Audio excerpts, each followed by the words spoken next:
Seja parte de uma experiência de pensamento elevado com as palavras de Krishnamurti. Prepare-se para desafiar suas crenças e expandir a sua compreensão da existência.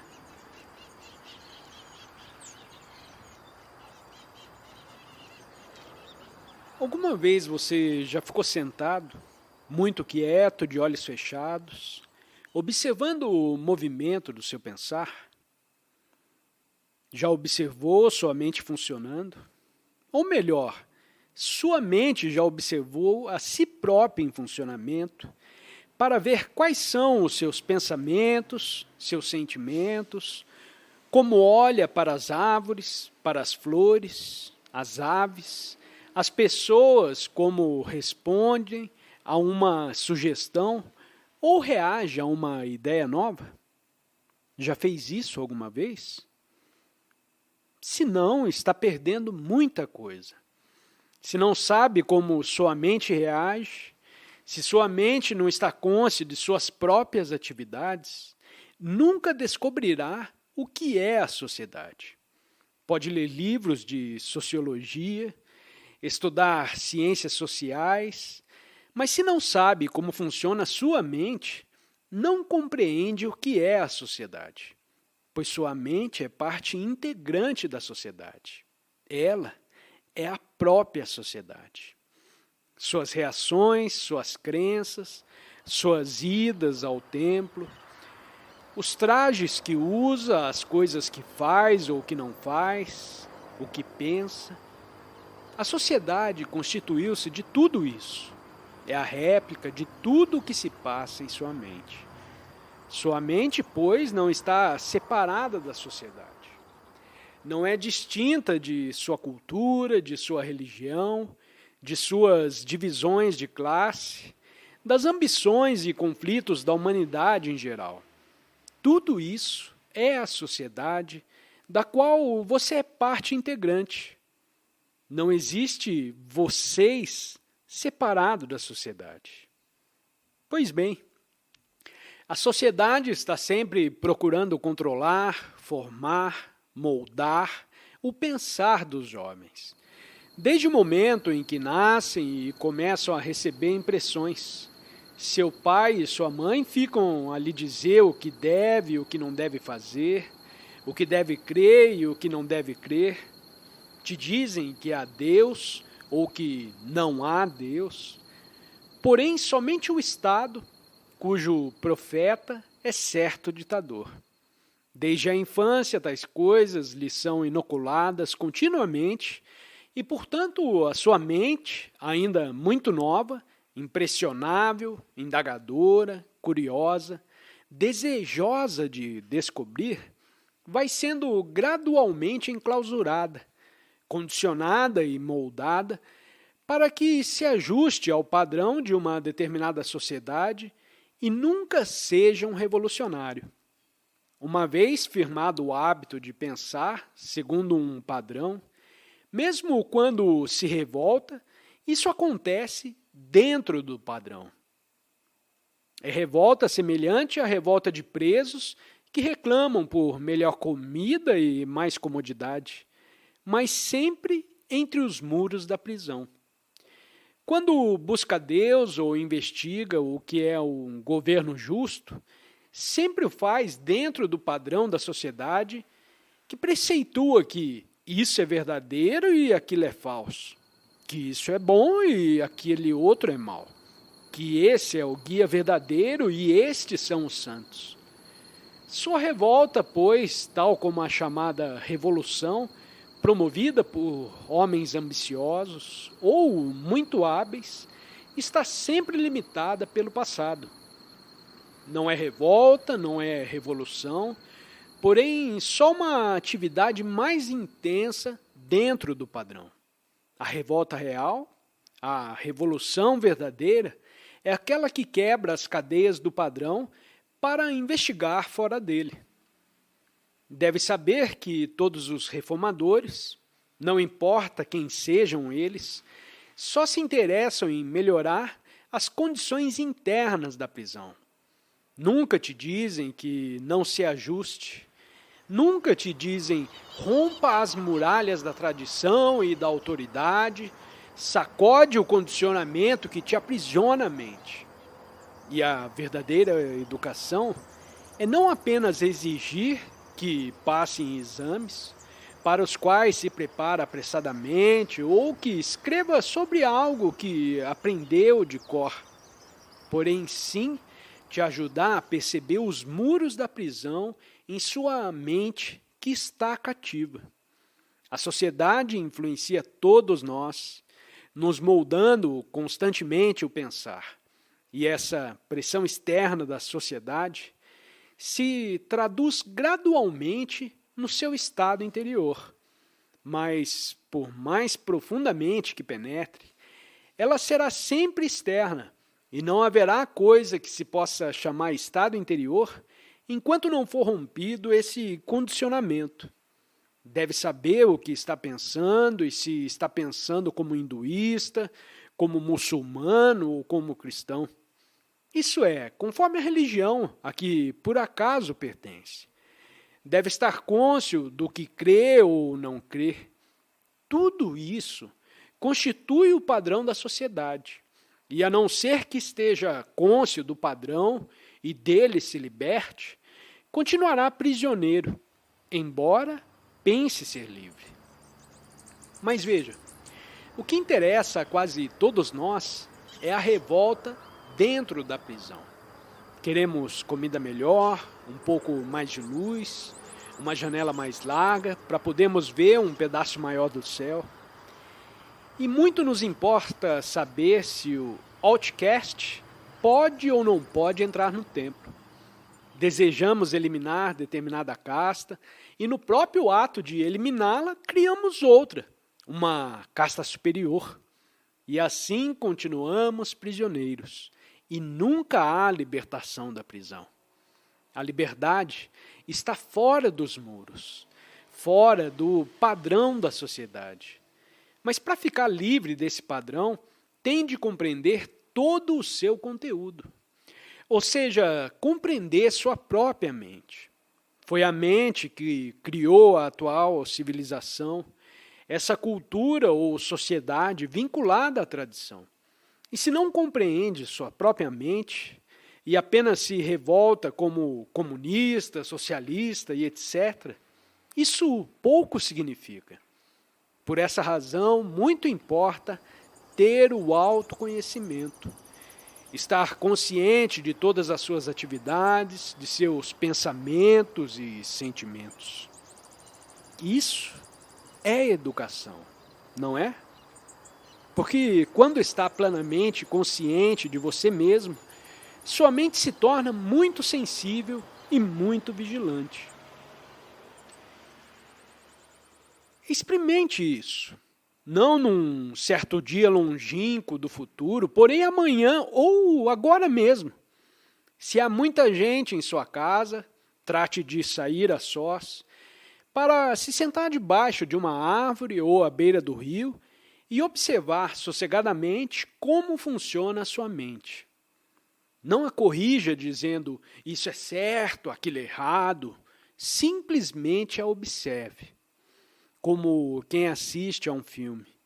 Os atores e atrizes estão desempenhando os seus papéis e você está apenas vendo. Pela mesma maneira, observe como funciona a sua mente. Isso é verdadeiramente interessante. Muito mais interessante do que qualquer filme. Pois a sua mente é o resíduo de todo mundo e contém tudo que os entes humanos têm experimentado. Você compreende? Sua mente é a humanidade. E quando percebe isso, terá uma imensa compaixão. Dessa compreensão nasce um grande amor, e então, ao ver coisas belas, saberá o que é a beleza. Pergunta: como você aprendeu tudo isso de que fala e como chegaremos a conhecê-lo? Resposta: essa é uma boa pergunta, não acha? Pois bem, se posso falar um pouco de minha própria pessoa, sabe que não li nenhum dos livros que tratam essas coisas. Nem os Upanishads, nem o Bhagavad Gita, nem livros de psicologia. Mas, como já lhes disse, se observar sua própria mente, lá encontrará tudo. Assim, pois, quando empreende a jornada do autoconhecimento, os livros são sem importância. É como entrar num país estranho, onde se começam a ver coisas novas, a fazer extraordinários descobrimentos. Mas veja, tudo isso é destruído se dá importância a você mesmo. No momento em que diz, descobri, agora eu sei, sou um grande homem porque descobri isso e descobri aquilo e aquele outro. Nesse momento, você está perdido. Se tem de fazer uma longa viagem, deve levar muito pouca bagagem. Se deseja galgar grandes alturas, deve viajar leve. Essa pergunta, no entanto, é importante porque o descobrimento e a compreensão vêm com o autoconhecimento, pela observação dos movimentos da mente. O que diz do seu próximo, sua maneira de falar, de andar, de olhar ao céu, sua maneira de tratar as pessoas, de cortar um ramo de árvore. Todas essas coisas são importantes, porque atuam como espelhos que te mostram exatamente como você é. E se está vigilante, descobre de novo todas as coisas, momento por momento. Pergunta: devemos formar alguma ideia a respeito de alguém ou não? Resposta: por que ter ideias a respeito de pessoas? Deve formar opinião, juízo acerca de alguém? Quando tem ideias a respeito do seu mestre, o que se torna importante para você? Não é o mestre, porém as ideias que tem sobre ele. E é isso que acontece na vida, não é verdade? Todos temos opiniões a respeito de pessoas. Dizemos, fulano é bom, fulano é frívolo, fulano é supersticioso, fulano faz isso, aquilo e aquele outro. Estendemos uma cortina de ideias entre nós mesmos e outra pessoa. E por essa razão, nunca nos encontramos realmente com ela. Depois de vermos alguém fazer uma coisa, dizemos, e ele faz tal coisa. Por isso se torna importante datar os fatos. Entende? Se vê alguém fazer uma coisa que considera boa ou má, forma uma opinião sobre essa pessoa. Opinião que tende a fixar-se de modo que, quando 10 dias ou um ano mais tarde você encontra com essa tal pessoa, ainda está pensando nela nos termos de sua opinião. Mas durante esse período, a pessoa pode ter mudado. Muito importa, portanto, nunca dizer, ele é assim, porém, ele era assim em fevereiro. Pois no fim do ano ele poderá estar completamente mudado. Se diz a respeito de alguém, eu conheço essa pessoa, pode estar redondamente enganado. Portanto, só conhece até um certo ponto, ou pelos fatos ocorridos numa certa data, e, afora isso, não a conhece absolutamente. Assim, o importante é que você encontre com outro ser humano sempre com a mente fresca, e não com seus preconceitos, com suas ideias fixas e suas opiniões. Pergunta: o que é sentimento e como sentimos? Resposta: se você tem aulas de fisiologia, seu mestre provavelmente te explicou como é constituído todo o sistema nervoso humano. Quando alguém te belisca, você sente dor. O que significa isso? Seu nervo leva uma sensação ao cérebro e em seguida você diz, você me feriu. Pois bem, essa é a parte física do sentir. Analogamente, há sentimento psicológico, não é exato? Se você considera admiravelmente belo alguém e diz você é feio, você se sente magoado. E isso significa o quê? Houve certas palavras que o cérebro traduz como desagradáveis ou ofensivas e te perturba. Ou alguém te lisonjeia e diz, como é agradável ouvir isso. Assim, pensar, sentir, é uma reação. Reação a uma picada de um alfinete, a um insulto, a uma lisonja e etc. A totalidade disso constitui o processo do pensar-sentir, mas esse processo é muito mais complexo ainda. E tem a possibilidade de aprofundá-lo mais e mais. Veja, toda vez que temos um sentimento, sempre lhe damos um nome, não é verdade? Dizemos que o sentimento é agradável ou doloroso. Quando nos irritamos, damos a esse sentimento um nome, cólera. Mas já pensou no que ocorreria se não desse nome a um sentimento? Experimente fazer isso. Na próxima vez que você se irritar, não dê um nome a isso. Não o chame de cólera. Se mantenha simplesmente consciente do sentimento, sem lhe dar nome, para ver o que acontece. Pergunta: qual a diferença entre a cultura americana e a cultura hindu?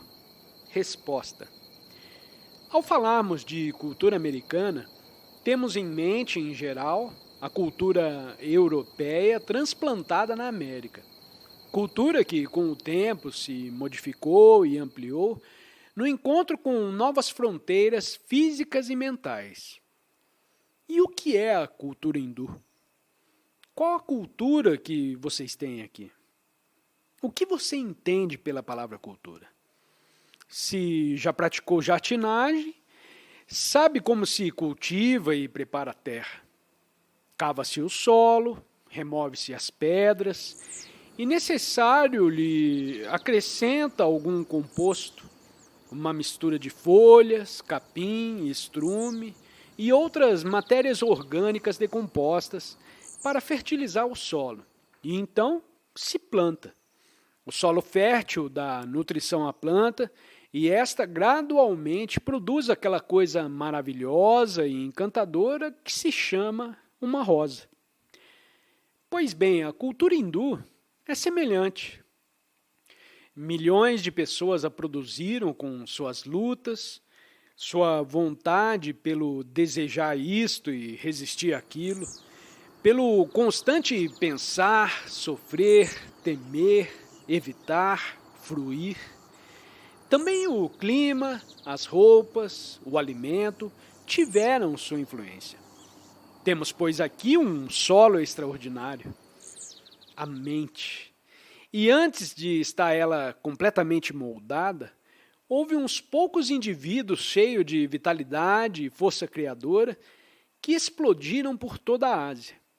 Não diziam como vocês, tenho de aceitar os decretos da sociedade. O que dirá meu pai se eu não fizer? Pelo contrário, esses homens haviam encontrado algo e não se mostravam indiferentes, porém possuídos de ardente entusiasmo. Tudo isso constituiu a cultura hindu.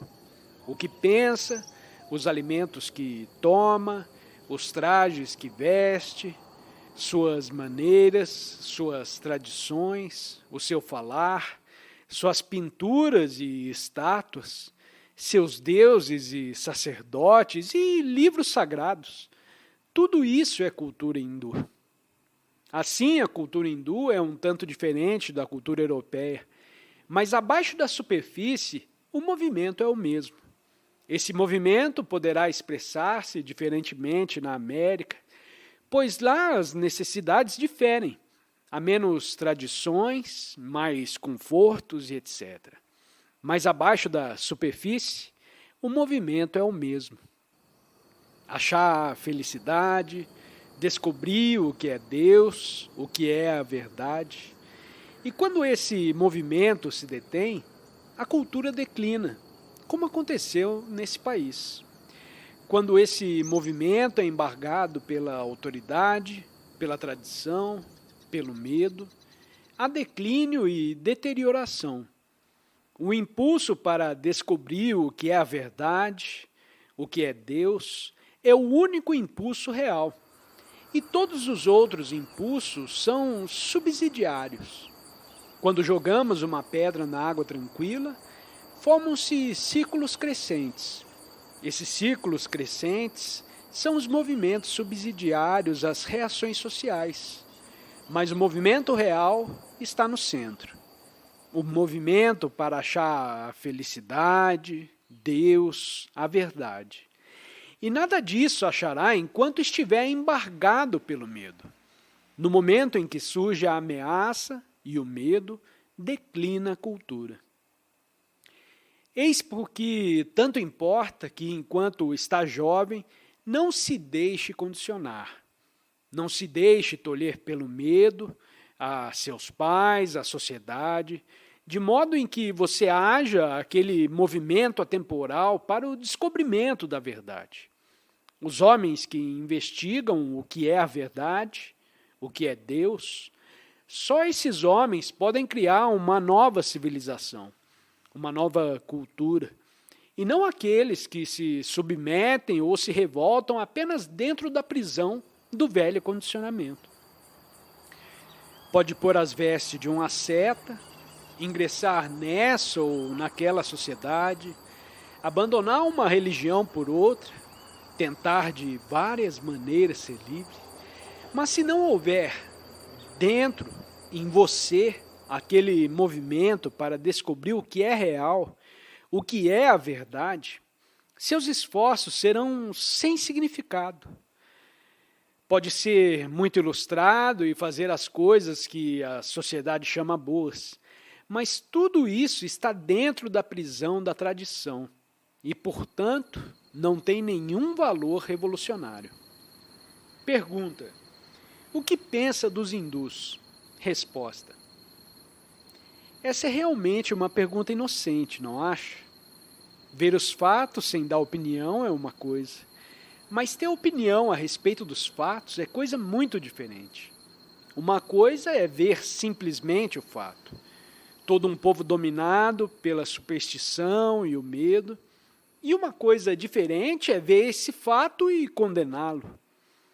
As opiniões não são importantes, porque eu posso ter uma opinião, você pode ter outra e uma terceira pessoa mais outra. Interessar-se em opiniões é uma maneira estúpida de pensar.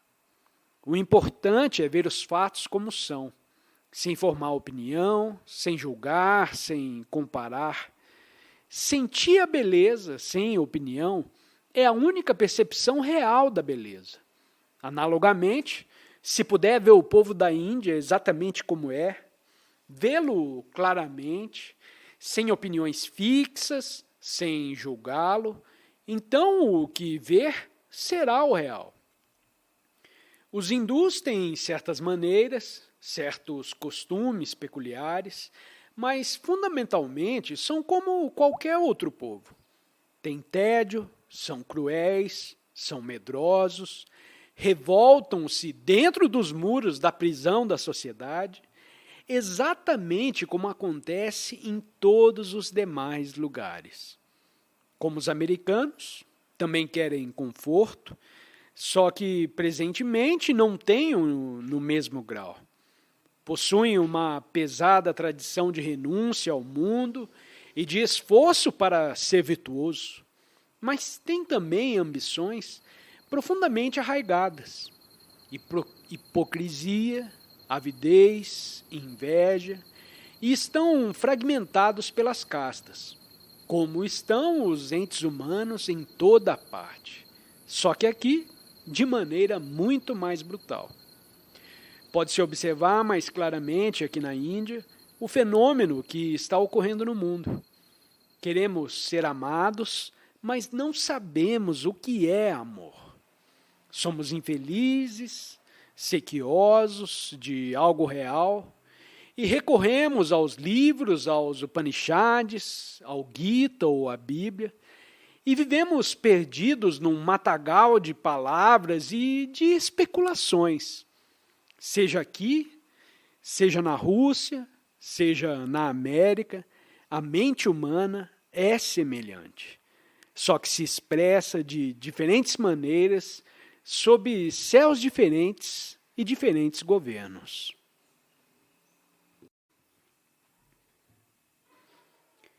Estivemos examinando a questão da revolta dentro da prisão e vimos que todos os reformadores idealistas e outros que se mostram incessantemente ativos, a fim de alcançarem certos resultados, só se revoltam dentro dos muros de seu próprio condicionamento, de sua própria estrutura social, dentro do padrão cultural de civilização, o qual exprime a vontade coletiva.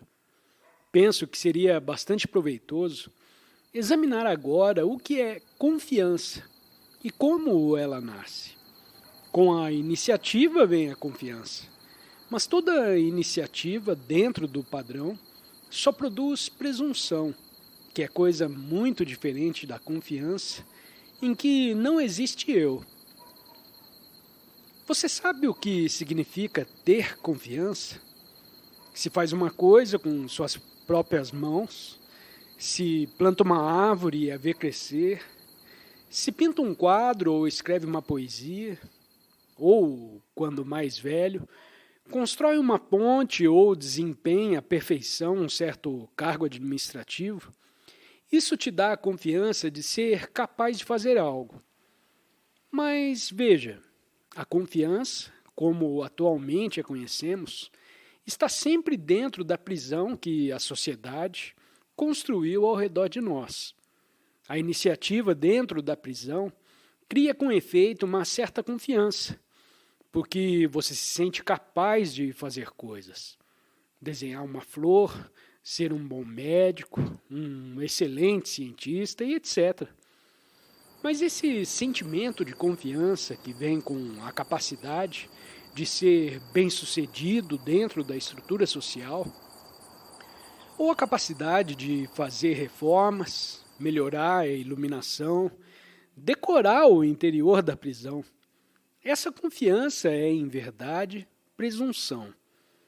Você sabe que é capaz de fazer algo e você se sente importante quando faz.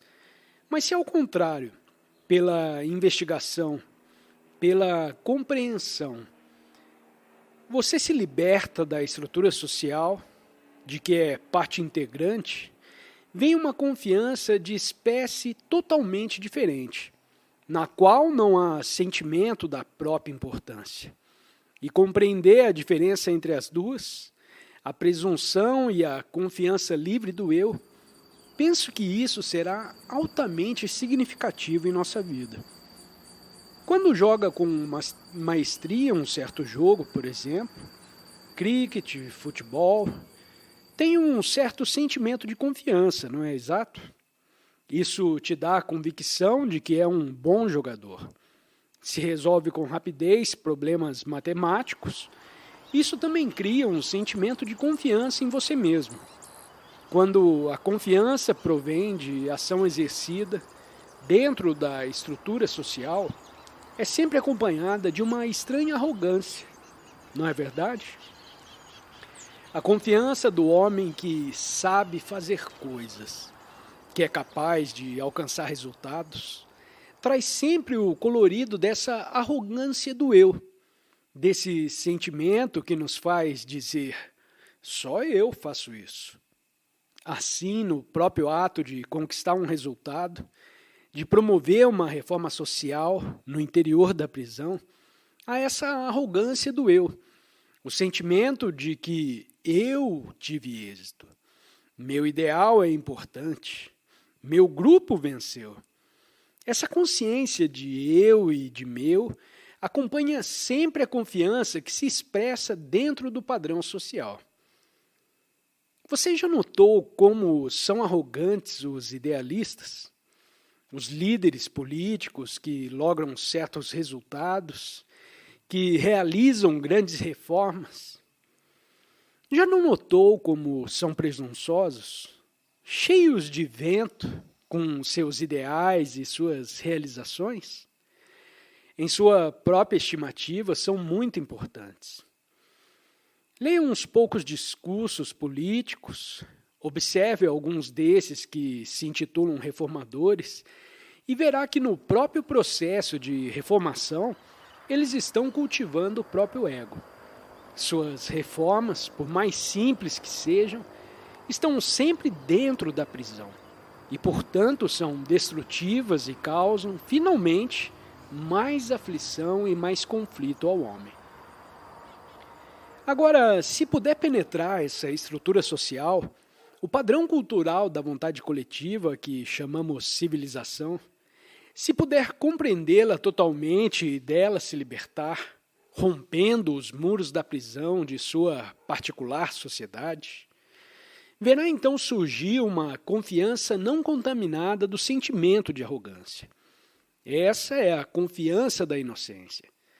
É como a confiança de uma criança, tão completamente inocente que está pronta a experimentar qualquer coisa. Tal confiança é que dará nascimento a uma nova civilização. Mas essa inocente confiança não poderá nascer enquanto permanecer dentro do padrão social. Peço que me escutem com toda a atenção. Esse orador não tem a mínima importância, mas para vocês é da máxima importância compreender a verdade do que se está dizendo. Afinal de contas, isso é educação, não acha? A função da educação não é te preparar para você se ajustar ao padrão social.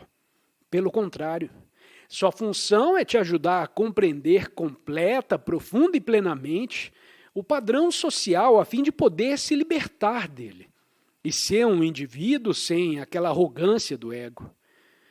Tendo então essa confiança, porque é verdadeiramente inocente. Não é uma verdadeira tragédia estarmos todos nós interessados apenas em como nos ajustarmos à sociedade ou em como a reformarmos? Não nota que a maioria das perguntas que você fez reflete essa atitude? Está dizendo efetivamente: como posso me ajustar à sociedade? Que dirá meu pai e minha mãe e que me acontecerá se eu não fizer? Uma tal atitude destrói toda a confiança, toda a iniciativa que porventura você tiver. Assim, sai da escola e do colégio transformado numa espécie de autômato, altamente eficiente, talvez, mas sem a chama criadora. Por isso é que tanto importa compreender a sociedade, o ambiente em que se vive, e nesse próprio processo de compreensão, romper as suas muralhas. Como deve saber, esse é um problema existente no mundo inteiro. O homem está em busca de uma nova resposta ao desafio da vida, de um novo acesso à vida, porque as velhas normas estão decaindo tanto na Europa como na Rússia e aqui. A vida é desafio contínuo, e tentar meramente promover uma melhor ordem econômica não constitui uma resposta total a esse desafio, que é sempre novo. E quando culturas, povos, civilizações se tornam incapazes de responder totalmente ao desafio do novo, são destruídos. A menos que seja educado adequadamente, a menos que tenha aquela extraordinária confiança da inocência, será inevitavelmente absorvido pelo coletivo. E você se perderá no meio da geral mediocridade. Acrescentará algumas letras ao seu nome, será casado, terá filho e estará liquidado. Como sabem, maioria tememos. Seus pais têm medo, seus educadores também têm medo, Os governos e as religiões temem que vocês se tornem um indivíduo total, porque todos querem que permaneça, para a segurança deles, na prisão das influências ambientais e culturais. Mas só os indivíduos capazes de libertar-se do padrão social, pela compreensão dele, e que, portanto, não estão atolhidos pelo condicionamento de sua própria mente, só esses poderão criar uma nova civilização. E não os que apenas cuidam de ajustar-se ou de resistir a um dado padrão por terem sido moldados por outros. A busca de Deus ou da verdade não se efetua dentro do padrão, porém antes compreendendo a prisão e rompendo os seus muros. E esse próprio movimento para a liberdade cria uma nova cultura, um mundo diferente. Pergunta: por favor, senhor, nos diga por que necessitamos de companhia. Resposta: uma menina pergunta por que necessitamos de companhia. Por que necessita uma pessoa de companhia? Pode-se viver sozinho nesse mundo, sem marido ou mulher, sem filhos e sem amigos? A maioria das pessoas não pode viver só e, portanto, necessita de companheiros. Demanda excepcional inteligência o estar só. E vocês devem estar só para achar Deus, para encontrar a verdade. É bom ter um companheiro, um marido, uma esposa e também ter filhos. Mas veja, nos deixamos absorver por isso, pela família, o emprego, a estúpida e monótona rotina de uma existência em declínio. Nos acostumamos com essa condição e então se torna horrível, temível, a ideia de viver só. Em geral, depositamos nossa fé numa dada coisa. Colocamos todos os ovos num só cesto. E nossa vida, nenhuma riqueza tem se nos vemos separados de nossos companheiros, de nossas famílias, de nossos empregos. Mas se há riqueza na vida de uma pessoa, não riqueza de dinheiro ou de saber, que qualquer um pode adquirir, mas aquela riqueza que é o movimento da realidade sem começo nem fim, então a questão de ter companheiro se torna secundária. Mas vocês não são educados para estar sós. Já saiu alguma vez a passeio sozinho? É muito importante sair a sós, sentar-se debaixo de uma árvore, não com um livro ou um companheiro, e observar a queda de uma folha, ouvir o murmúrio da água, o canto do pescador, observar o voo de uma ave e o de seus próprios pensamentos, que te atravessam o espaço da mente em rápida sucessão. Se for capaz de estar só, a observar as coisas, descobrirá maravilhosas riquezas que nenhum governo poderá tributar, nenhuma ação humana corromper e que jamais serão destruídas. Pergunta: é por paixão que faz conferências? Não se cansa de falar? Por que você faz isso? Resposta: folgo de ter feito essa pergunta. Ora, se ama uma pessoa, nunca se cansa dela. Isso é, se ama sem estar buscando nenhum resultado, sem estar desejando algo.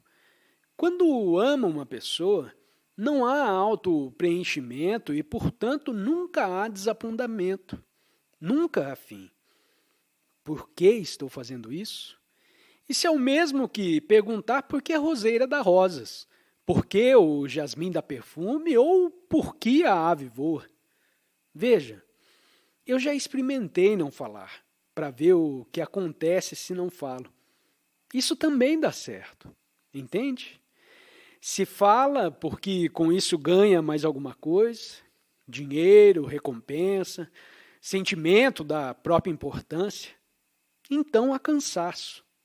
O seu falar é então destrutivo e nada significa, porque é só autopreenchimento.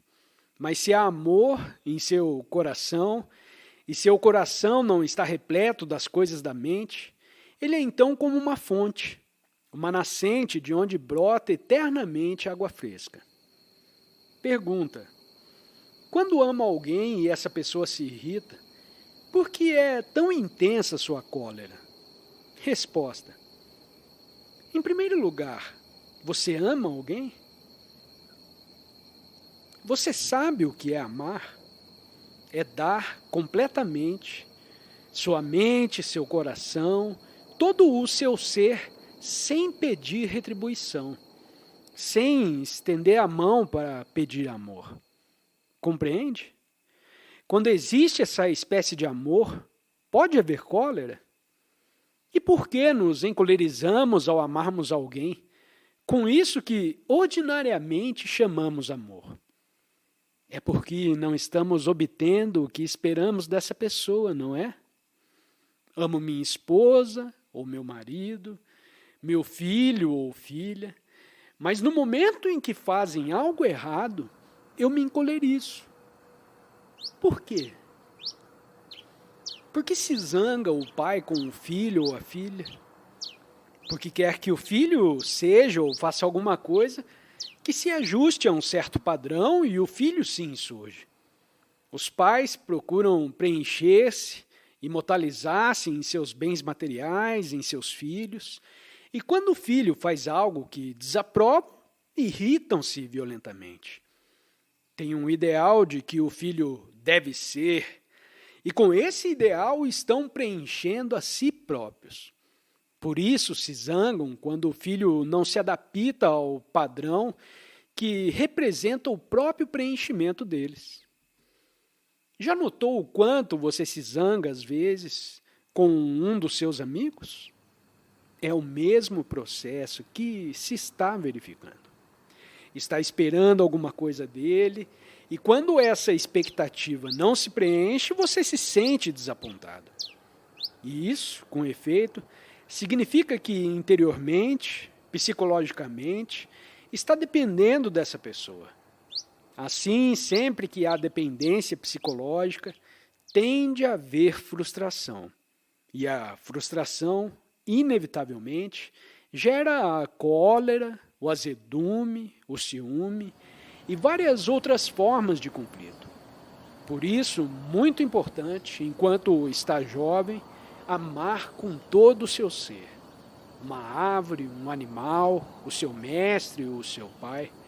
Porque então pode descobrir por você mesmo o que é viver sem conflito e sem medo.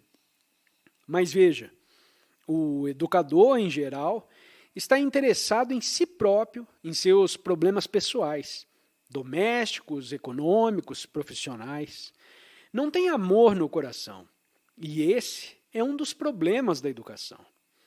Vocês talvez tenham amor no coração porque amar é coisa natural nos jovens. Mas esse amor é depressamente destruído pelos pais, pelo educador, pelo ambiente social. Conservar essa inocência, esse amor que é o perfume da vida, é dificílimo e requer muita inteligência e, claro, discernimento. Pergunta: como pode a mente ultrapassar os obstáculos em si própria existentes? Resposta: para poder ultrapassar os obstáculos em si própria existentes, deve a mente, em primeiro lugar, estar consciente deles, não? Deve conhecer as limitações, os confins, as fronteiras de sua própria mente. Mas são raros os que os conhecem. Dizemos que os conhecemos, mas isso é mera asserção verbal. Nunca dizemos: há uma barreira, um empecilho dentro de mim e desejo compreender isso. Portanto, quero conhecer essa coisa, ver como se originou e sua inteira natureza. Quando se sabe qual é a doença, há possibilidade de cura. Mas para se conhecer a doença, isso é a limitação ou barreira da mente, e compreendê-la, não devemos condená-la. Não devemos dizer é certa ou errada. Devemos observá-la sem nenhuma opinião, sem nenhum preconceito a seu respeito, o que é dificílimo, porque somos educados para condenar. Para compreender uma criança, não deve haver condenação. Condená-la não tem significação nenhuma. Você deve observá-la. Quando brinca, quando chora, quando come, observá-la em todas as suas disposições de espírito. Mas não pode fazer isso se disser que ela é feia, que é estúpida, que é isso ou aquilo. Analogamente, se podemos observar os obstáculos existentes na mente, não só os obstáculos superficiais, mas também os mais profundos do inconsciente, observá-los sem condenação, pode então a mente ultrapassá-los. E esse próprio ultrapassamento é um movimento para a verdade. Pergunta: por que Deus criou tantos homens e mulheres no mundo? Resposta: por que você supõe que Deus nos criou? Há uma explicação muito simples, um instinto biológico. Instinto, desejo, paixão, lascívia, tudo isso faz parte da vida. Mas se você diz a vida é Deus, então o caso muda de figura. Deus é então todas as coisas, inclusive paixão, concupiscência, inveja, medo. Todos esses fatores concorreram para produzir no mundo um número excessivo de homens e mulheres. E por isso existe o problema do superpovoamento, um dos flagelos desse país. Mas esse problema não se resolve tão facilmente. Há vários impulsos e compulsões hereditárias. E se não compreende todo esse complexo sistema e se cuida meramente de controlar a natalidade, isso não tem muita significação. Pusemos esse mundo em desordem, cada um de nós, porque não sabemos o que é viver. Viver não é essa coisa insípida, medíocre, disciplinada que chamamos nossa existência. Viver é coisa completamente diferente. O viver é transbordante de riqueza, é eterna transformação. E enquanto não compreendermos esse movimento eterno, nossa vida será, de certo, muito pouco significativa.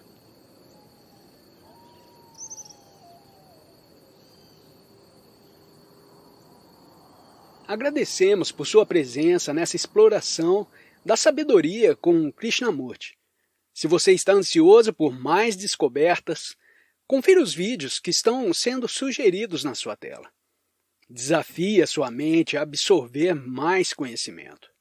Compartilhe as suas percepções nos comentários e, claro, inscreva-se para continuar essa jornada conosco.